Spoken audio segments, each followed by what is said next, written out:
Olá, bem-vindos. Neste vídeo eu gostaria de trazer uma questão para a nossa análise e reflexão que tem dominado o noticiário jornalístico nacional e internacional.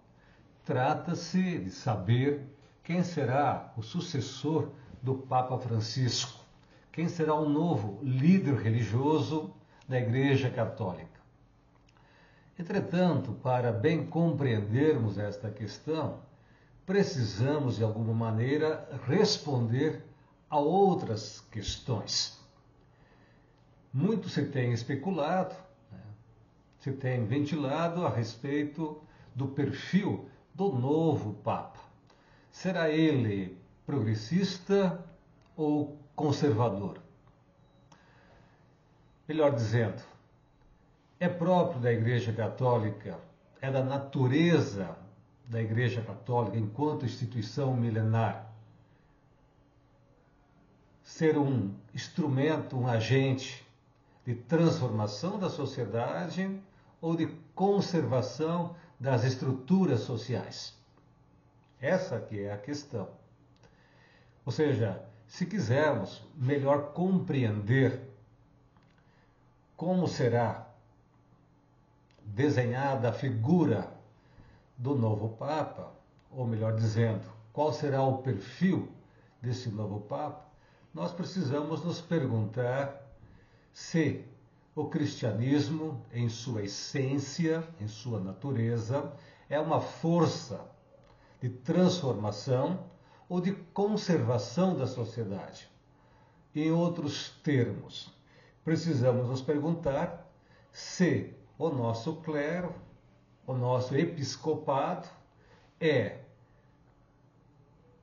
uma força de transformação da sociedade ou de conservação. Para melhor respondermos a esta questão, acredito eu, ser melhor analisarmos a nossa conjuntura, isto é, a sociedade em que nós vivemos e nos encontramos inseridos. Ora, nós vivemos numa sociedade capitalista. Porém, os princípios que regem este regime, este sistema econômico denominado de capitalismo, não coincidem com os princípios, os valores professados, defendidos pelos que se dizem cristãos ou seguidores de Cristo. Ou seja, nós percebemos que há uma incompatibilidade, um antagonismo, uma contradição lógica entre aquilo que o capitalismo, enquanto sistema econômico e social, isto é, enquanto forma de sociabilidade, propõe, impõe e defende, em relação àquilo que o cristianismo, no seu sentido mais genuíno, propõe e defende. Ou seja, a mensagem do Evangelho, a mensagem de Jesus Cristo, não coincide, não é compatível com princípios e valores do capitalismo. Eu diria que o cristianismo é incompatível ou inconciliável, irreconciliável com o capitalismo. Mas gostaria de dizer o porquê e trazer aqui algumas razões, alguns bons motivos, algumas boas razões para afirmar isso. Ou seja, por que o cristianismo é incompatível com o capitalismo? Porque não é possível ser cristão e, ao mesmo tempo, ser capitalista em seu sentido mais puro, isto é, em seu sentido próprio. Primeiro dizer que o capitalismo é um sistema econômico, como disse antes, que se assenta sobre pressupostos ou princípios que não são compatíveis com o cristianismo, como, por exemplo, o princípio do lucro, o princípio da desigualdade econômica entre os indivíduos. O capitalismo tudo faz isto é, uma organização empresarial capitalista, tudo faz para maximizar seus lucros. Ora, o lucro é uma vantagem econômica privada, particular.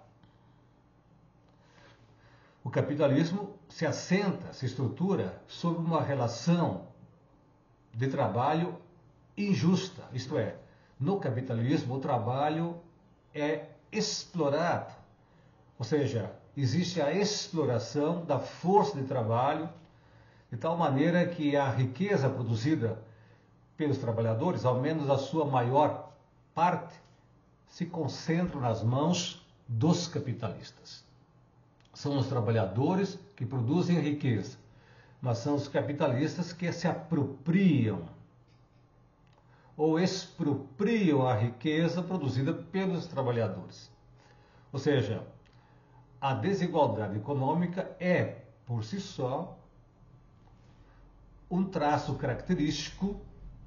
caracterizador da injustiça social que é, no meu entender, um ponto, uma questão em relação à qual o cristianismo não pode se calar, isto é uma questão sobre a qual os cristãos não podem silenciar.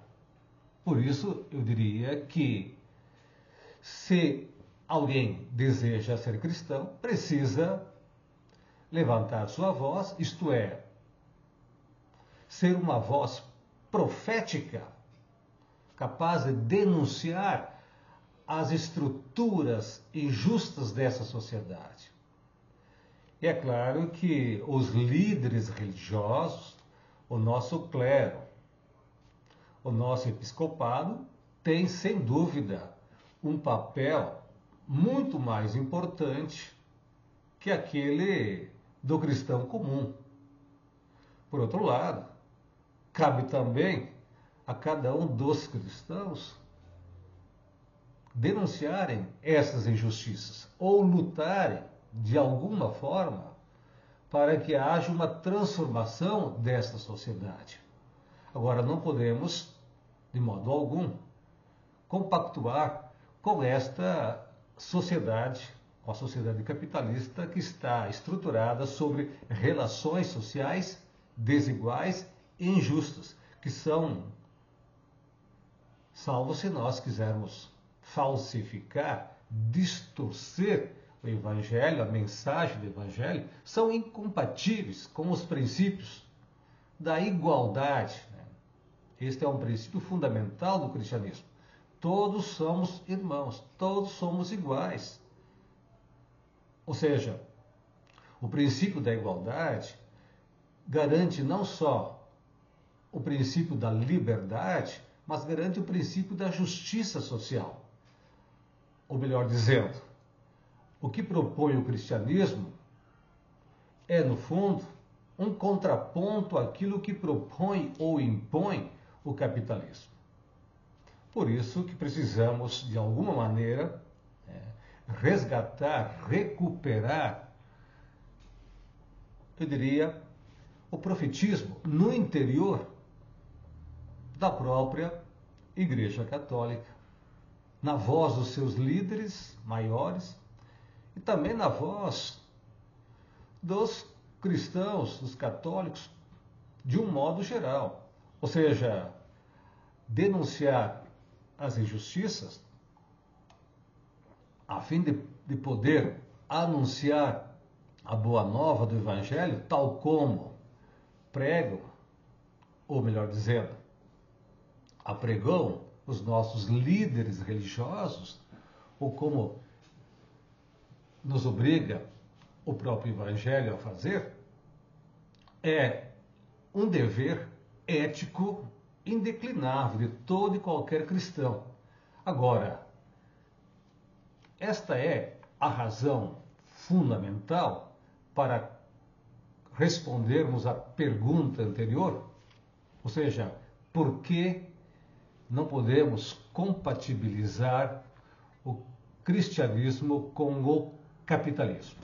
São sistemas de pensamento Por um lado, o sistema econômico, o outro é o sistema, eu diria, religioso, teológico, de pensamento, que se funda sobre princípios e valores, né, que não dizem respeito em absoluto àquilo que transcorre nesse plano da nossa existência, que é o plano da materialidade, da existência física. Mas esta, repito, é a razão fulcral, determinante, no meu entender. A fé não pode ser desconectada, isto é, dissociada da política. Isso não significa dizer que a fé tem um caráter, um matiz partidário. Dizer que a fé é, por si só, um ato político, significa dizer que o cristão tem compromissos, tem responsabilidade para com a sociedade em que ele vive. Cabe à religião cuidar da alma ou da salvação das almas, mas para que haja a salvação das almas, é preciso o cuidado do corpo. Ninguém pode dizer que ama a Deus se não amar, segundo os cristãos, segundo a mensagem do Evangelho, se não amar o próximo. Ora, o amor não é uma palavra. O amor é, sobretudo, um gesto, uma atitude, uma ação. Por isso que o verdadeiro cristão não é aquele que se diz cristão, mas aquele que age como cristão. Não é pelas palavras que nós, eu diria, nos identificamos com o cristianismo. Não é pelas palavras que nós dizemos o que nós somos. Isso pode parecer um absurdo, um contrassenso, mas não. É pelos nossos gestos que nós dizemos quem nós somos ou que nós fazemos ou o que nós defendemos. De modo que espera-se da Igreja Católica uma atitude não só coerente com o Evangelho, com os princípios, com os valores do Evangelho, mas também coerente com a própria tradição. O Papa Francisco, muitos o classificavam como um líder progressista, porque pretendeu incluir ou então renovar os ares da Igreja, embora não fosse esta uma renovação radical, como muitos cristãos esperavam, muitos cristãos católicos, sobretudo. A bem da verdade, o Papa Francisco deu um passo adiante. Portanto, espera-se que outros papas possam seguir por este caminho, o que implica dizer que um papado será melhor ou pior avaliado de acordo com o segmento em relação à mensagem do Evangelho. Cabe ao líder maior da Igreja Católica defender aquilo que está posto nos Evangelhos, ou seja, traduzir essa mensagem para os tempos atuais, ser capaz de perceber os novos sinais dos tempos, isto é, defender os mais pobres, humilhados, marginalizados, os desvalidos, aqueles que se encontram à margem da sociedade, os mais desfavorecidos, injustiçados deste mundo. Espera-se que o novo Papa seja uma voz profética. Assim como também Se espera que os novos padres e os atuais padres e líderes religiosos, tanto do baixo clero quanto do alto clero, sejam também vozes proféticas, que sejam capazes de se confrontar, quando não, de afrontar, sejam capazes de se defrontar e de desafiar as injustiças deste mundo que são causadas pelos poderosos. A igreja não pode ser um instrumento de legitimação das desigualdades sociais. O discurso religioso, as celebrações devem trazer uma mensagem de esperança, de mudança, de transformação da sociedade. Porém, estamos presenciando, muitas vezes, em situações, inclusive, adversas, aquelas que nós poderíamos esperar, situações que parecem contradizer os princípios e os valores do cristianismo. O uso político da religião cristã, do catolicismo, mais especificamente, mas não só, do cristianismo, de um modo geral, isto é, a instrumentalização política da religião tem se tornado no nosso país um tema que preocupa não só os sociólogos, os psicólogos, mas também aqueles que fazem uma análise filosófica, professores de filosofia, aqueles que se dedicam à compreensão filosófica da realidade do mundo, de tal maneira que nós não podemos permanecer indiferentes. A filosofia tem, nesse caso, nessa situação, um papel a cumprir, que é de se perguntar ou de indagar, de questionar o papel social da religião. A serviço de quem e de que está a religião? No caso aqui, a religião católica. Portanto, o novo Papa poderá ser de um perfil conservador ou progressista, porque dentro da Igreja Católica existem diferentes alas, setores. Mas eu queria dizer que é um tema e uma questão que deve nos ocupar nos próximos dias. Esse tema é um tema, uma questão que deverá render muita discussão, porque se trata de saber se a Igreja Católica não deveria ser um agente de transformação social. É evidente que existem valores que nós devemos preservar, conservar, mas no que diz respeito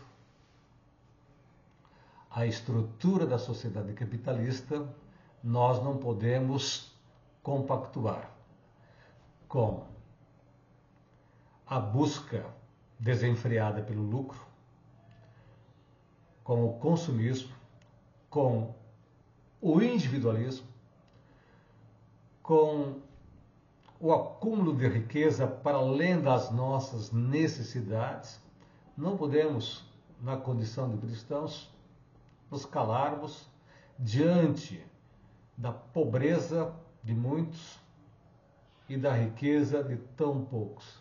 Não podemos nos calar diante dos poderosos que usam de argumentos religiosos para justificarem ou pretenderem justificar e legitimar suas posições políticas.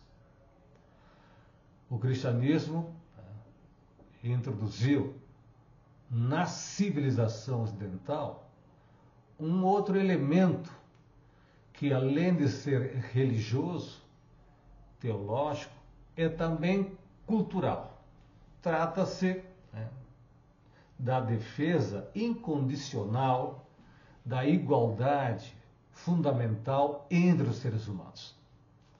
Esta é a mensagem central do cristianismo, ao menos é um dos elementos centrais da mensagem do cristianismo contida nos evangelhos. Portanto, cabe ao cristão levar a efeito esta mensagem na sua prática diária, isto é, na sua vida pessoal, familiar, mas também na sua vida política e profissional. Noutros termos, o que podemos esperar em relação ao novo Papa?